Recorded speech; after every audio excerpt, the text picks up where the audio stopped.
Top and টি-20 লিগে নেপালের বিপক্ষে আজ মাঠে নামতে যাচ্ছে বাংলাদেশ এ দল। অস্ট্রেলিয়াতে শুরু হওয়া 14 দল নিয়ে টপ অ্যান্ড টি-20 লিগে নিজেদের দ্বিতীয় ম্যাচে অবশ্য নেপালের বিপক্ষে মাঠে নামবে বাংলাদেশ ক্রিকেট টিম। পাকিস্তানের বিপক্ষে ৭৯ রানের লজ্জাজনক এক হারে অবশ্য টুর্নামেন্ট শুরু করতে হয়েছিল বাংলাদেশ ক্রিকেট টিমকে।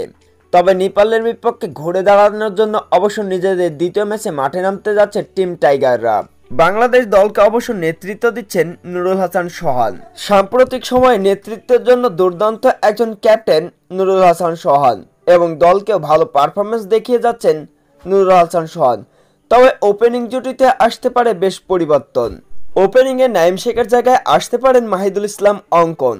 সাম্প্রতিক সময় একেবারে বাজে পারফরমেন্স করে চলেছেন নাইম শেখ। বাঁহাতি ওপেনার ব্যাটসম্যান টি-20 ক্রিকেট খেলায় যেন ভুলে গেছেন। সাম্প্রতিক সময় একেবারে লজ্জাজনক স্কোরে আউট হচ্ছেন বাঁহাতি এই ওপেনার। একের পর এক প্রত্যেকটি ম্যাচে flop Naim Sheikh. Top and টি-20 লিগে অবশ্য নিজেদের প্রথম ম্যাচেই একেবারে ফ্লপ মেরেছেন নাইম শেখ। মাত্র 5 রান করে এদিন অবশ্য প্যাভিলিয়নের পথ ধরতে হয়েছিল নাইম শেখকে।